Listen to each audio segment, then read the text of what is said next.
I just love ordering stuff from Amazon, because not only is there stuff... Easy, kitty. Not only is, like, do I get usually get a lot of really good deals from Amazon, and the shipping is really fast and reliable, what I really love is ordering a whole bunch of stuff from Amazon, and then when something from Amazon comes in the mail, it's kind of like Christmas, because you're not really sure what it is, and then you get that pleasant little surprise. Oh yeah, I forgot I ordered this! That's a great feeling. That's a feeling I don't typically get, because I don't like surprises. That's just my personality type. INTJs don't like surprises. So, like, Christmas, that doesn't have that same charm for me, because there's always that uncertainty. It's like, is this going to be something I already have? Is this something I'm not going to want? But with ordering a bunch of stuff from Amazon, whatever it is, I'm guaranteed to like it, because I picked it out myself. But at the same time, there's that little bit of the surprise of what exactly is this. I'm not sure if other people can understand that, but that's just how I feel. That's the only way I can actually get a surprise and have the pleasant experience of having that surprise, is when I, at the same time, know the outcome of what the surprise is going to be.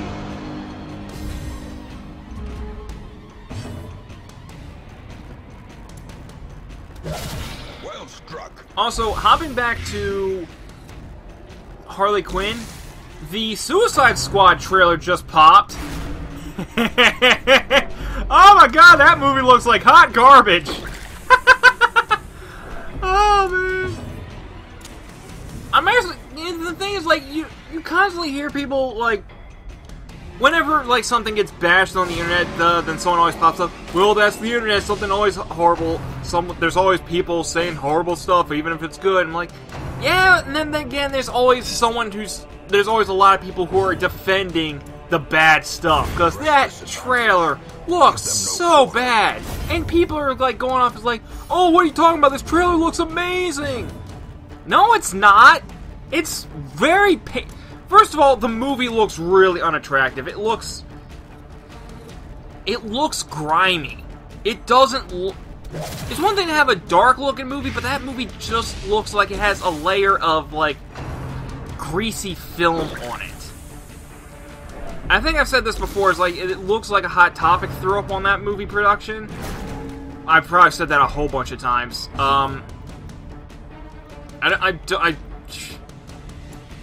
Again, I'm going in with low expectations for this movie, but all the same, this movie doesn't look good. And the fact is, like, you got that pop song that's playing on it, playing over top of it. People gave the last Star Trek trailer crap because it basically just looks like Guardians of the Galaxy with over-the-top action, sarcastic wit, and a pop song playing over all throughout the trailer. Well, that's basically what the Suicide Squad trailer is. It's nothing but action. You don't really get any information on the plot, which, if you get between Suicide Squad, where it tells you nothing about the plot, versus the Batman vs. Superman trailer, where you've basically seen the entire movie, yeah, even someone like me who doesn't like spoilers, I kind of prefer the Suicide Squad trailer, because at that point, if I want to know more, I can just go and look, I can research it. There's information out there on the internet about these movies. I'm sure the entire story is available for the Suicide Squad movie somewhere on the internet. I just have to find it, if I care that much. But yeah, you got a pop song playing, you don't get anything about the plot, there's nothing but action. They try so hard for the wit, and also it plays even more for the Guardians of the Galaxy thing, because, oh, these guys are the worst heroes ever. Each one of them's like, yeah, because, yeah, what was the Guardians of the Galaxy trailer? It was all the guys in a lineup. And this one's like, all these guys are psychopaths, and they're all dangerous and insane and stuff like that. And I'm like, yeah, we got that. And the one line that Harley Quinn says, we're bad guys. It's what we do. I'm like, oh, for God. Was I supposed to be clever? Was I supposed to crack a smile at that line? I mean, the guy, Rick Flag actually asks, before she says that, he asks, what is wrong with you people? You know what's wrong with them! You know these people are all dangerous psychotics! And what's more is that Margot Robbie... I don't like this design of Harley Quinn. The personal preference is because it's jarring not to see Harley Quinn without the... I'm used to seeing Harley Quinn with her accent. Not seeing her... And seeing her without her accent is jarring for me.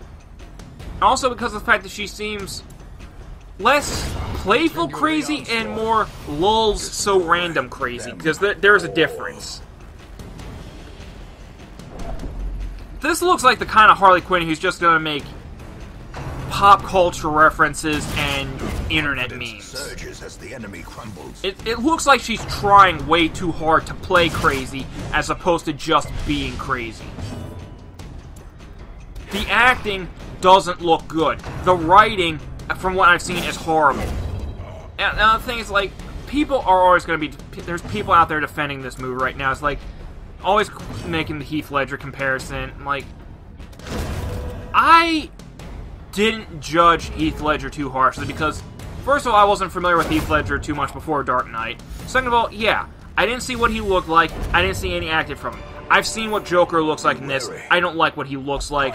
I've seen only clips of his acting, but nothing I've seen so far I like. So I'm not judging this based on nothing but the actor. I'm judging this on, like, the few clips I have seen I don't like.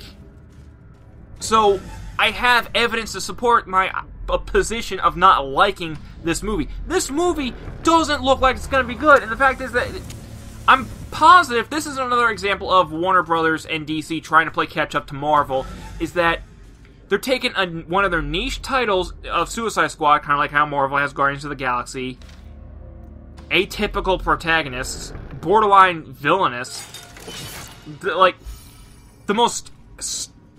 most anti-heroes there are, and they're putting it out in August.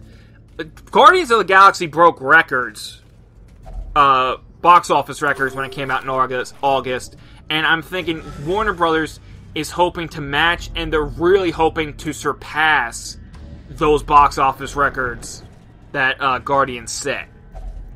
And I really don't think it's going to do that. I think it's going to make a lot of money on the first week it comes out, and then people are going to realize, holy crap, this movie actually really sucks.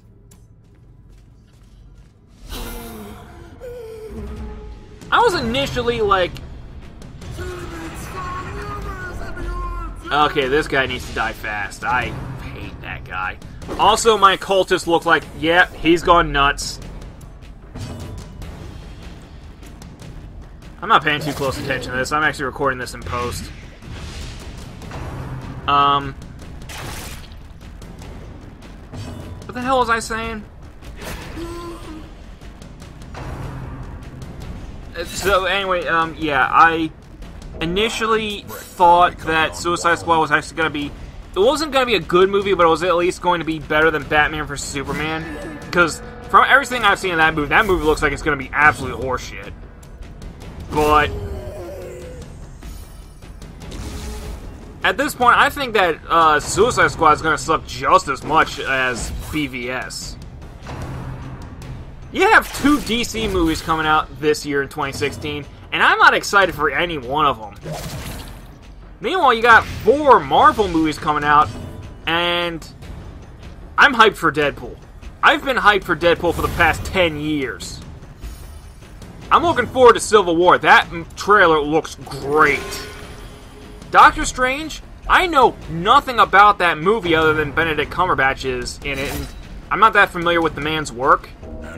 But I'm excited to see Doctor Strange on the big screen. I'm not even that big a fan of the character. The only Marvel movie that's coming out this year that I'm not excited for is X-Men Apocalypse. Because that The graphics look horrible. I'm just sick and tired of hearing of the X-Men. I'm tired of the X-Men. Brought low and driven into the mud. Their disjointed continuity. Also, a guy from Fox had an interview recently, and they asked him, was like, so where do the Deadpool and Gambit movies fit into the overall X-Men continuity? And he acknowledges the fact is like the continuity of the X-Men movies is like very disjointed because of alternate timelines and stuff like that. And he said that we can't reference Gambit or Deadpool in the X-Men movies because currently they're in the 80s. We're still part of the First Class timeline, the First Class universe. We're still back in the 80s. The X-Men Apocalypse takes place in the 80s. But since this is a major thing that's happening in the past, it wouldn't be so out there for the Gambit movies and the Deadpool movies to reference them. Like, say, for example, Deadpool saying, hey, remember when that one country was destroyed by Ivan Ooze? The man looks like Ivan Ooze. All the characters in X-Men Apocalypse look like bad cosplay. Which, I'm more of a stickler for... Oh, my occultist died. That's okay. The man was very sensitive to stress, and he was weak. He wasn't doing his job properly. I'm not worried about him having died. Anyway, like I was saying, I'm usually a stickler for source material, sticking to the source material, because there's the reason why the original source material is popular is for various reasons. Then when you go and change those reasons when you're doing an adaptation, or like when you're making changes just for the sake of making changes, I'm gonna have problems with that. But when you change what their costumes are, I don't have so much a problem with that, because I know as well as anyone that a lot of those costumes don't translate well from illustrations and animation to live action. Wolverine's yellow spandex costume may look okay in 2D, but when it's on the big screen in a live action production, it's gonna look like the dumbest goddamn thing ever.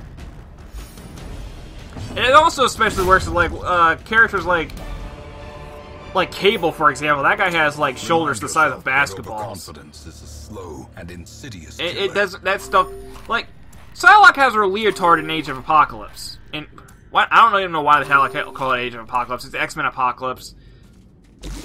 The purple leotard doesn't translate well to live action. Jubilee, the pink shirt and the yellow raincoat in the 90s, she still looks exceptionally 90s. Which is adorable, but at the same time, it's 2016. It doesn't work for now, and it doesn't work that well in live action. But at the same time, I do kind of like her because she is cute. The actress is cute, and the actress is also cute playing... the actress who's playing Jubilee is cute, and the actress in playing Jubilee is cute.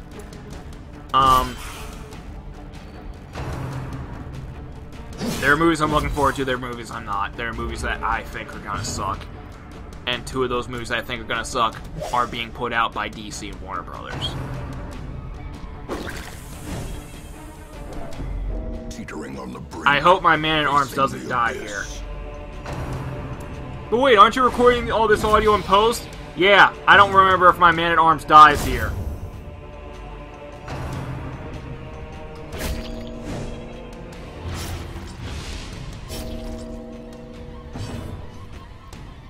The Man-at-Arms is actually a really good class.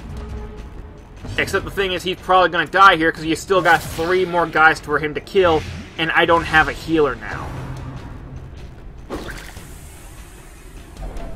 Injury and despondence set the stage for heroism. Ah, crap. Well, Renault's insane, but at least he's not in danger of dying.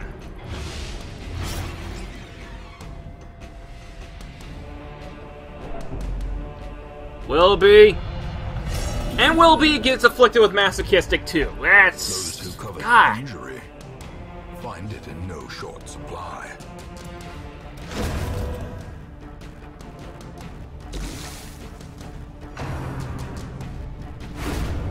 Another Yep. life wasted in the pursuit of Well, glory and gold. I thought he was gonna die. It turns out he did. As long as Renault gets out of here alive, that's the important part, and I also want my grave robber to stay alive. Vastal? Excuse me, Vastal? Yeah. I want a couple grave robbers for reasons. A reason you'll probably see later. Not only is she a good class, but she, as of the date that this game became full release, grave robbers are very good for another reason, which unless they patch that reason out, I will be happy to show you later.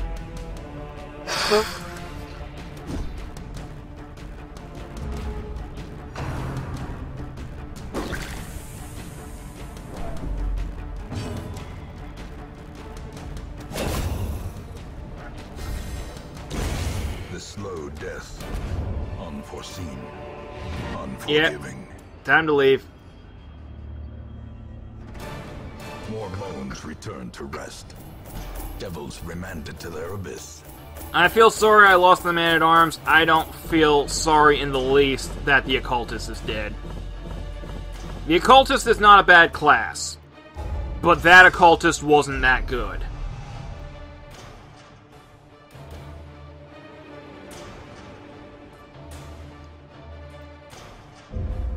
And no, it's not a very regular thing that I record and post. It's, I can still see their angry faces. ah, as great, they now my, stormed the manor. Vestal's... But I was dead before they found me.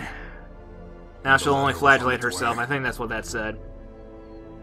It's certain circumstances which I need to record in post. Like, if gameplay becomes a little too fast-paced, and I need to put all my focus on the game itself, our soldiers must be ready. then I'll record in post, or in that case, I'll just, like, Bellows blast once again. The forge Well, stands ready to I'll do make something. weapons of war. I'll find some way to... if I'm going to be doing a Let's Play of a fast-paced game which requires all of my attention, then A man in a robe, claiming communion. Then I'll record in with post, the or I just won't divine. do the Let's Play at all. Madness. And in this case, I had to do, I had to record my audio in post because during the time I'm playing this, guys were working very loudly outside. My neighbors to my right were doing some construction on their house, and the guys to my left were working on their car, and there's constant banging and drilling stuff. The audio quality from my end would have been indiscernible. Indiscernible? I got it right the first time. Beast. A bond. Happy to get an Abomination, happy to get a Hellion, happy to get an Arbalist, happy to get a Houndmaster. There's very few classes I'm not too happy to get. The Jester, I wouldn't mind getting one Jester, but I know that one of these days I'm going to be popping on here, and there's going to be 3 Jesters waiting for me. And I'm like, oh man. The Jester is not a very good class. Hell, the Plague Doctor's not that great, but, like, having a Plague Doctor is fantastic.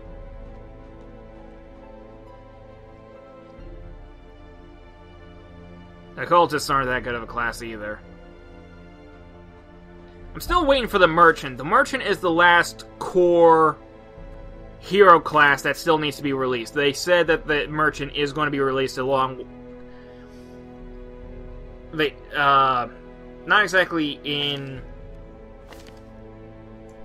the Merchant's going to be free DLC, apparently. A patch that's going to come out after full release, which is the game is now in, the Merchant will come out as an available character class. I'm looking forward to seeing how the Merchant fights.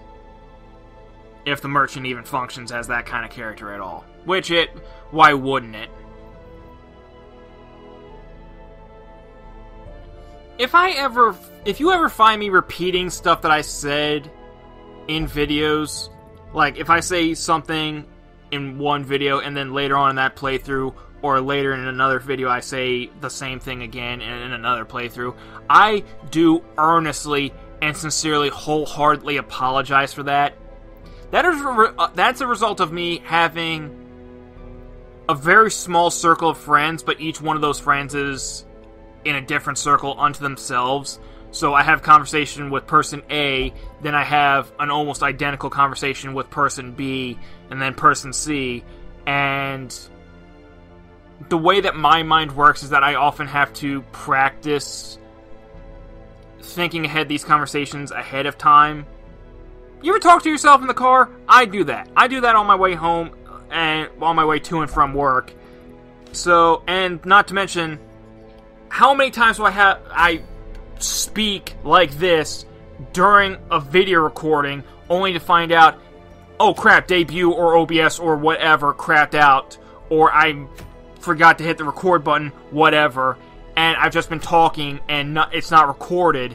So I don't know if I've already said this on a video or not, or if I'm just misremembering a conversation that I had with one of my friends, or that I had said on the video beforehand, that a video that doesn't exist because it wasn't recorded. So I have trouble keeping track of what I have and have not said. So again, if you hear me repeating myself, I do apologize. I hope you'll bear with me on that.